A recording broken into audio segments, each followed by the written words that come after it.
makan lagi maju. Maju makan tadi nak kaji ada. Nak kaji. Iko. Aku mana maju makan nak kaji ada. Ada istri yang merasa hebat karena dia yang menghasilkan uang lebih banyak dari suaminya. Lalu sifatnya berubah. Nada bicaranya meninggi dan tatapannya sering sekali merendahkan suaminya.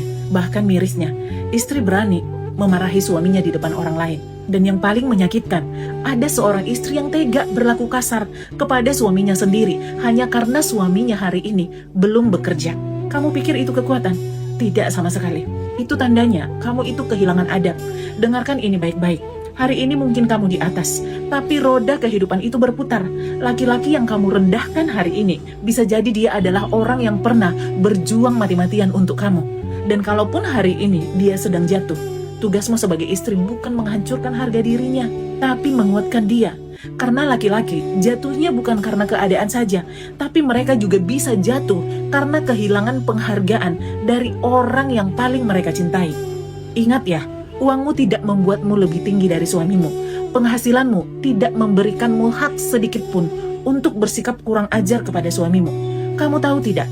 Yang kamu injak itu bukan sebatas piring, tapi itu adalah harga diri dari suamimu. Suami yang pernah berjuang untukmu dan anak-anakmu. Suami yang pernah kamu pilih untuk menjadi imam dalam hidupmu. Dan saat ada seorang istri tega melakukannya, sebenarnya dia tidak sedang menjatuhkan suaminya, tapi dia menjatuhkan dirinya sendiri sebagai seorang istri.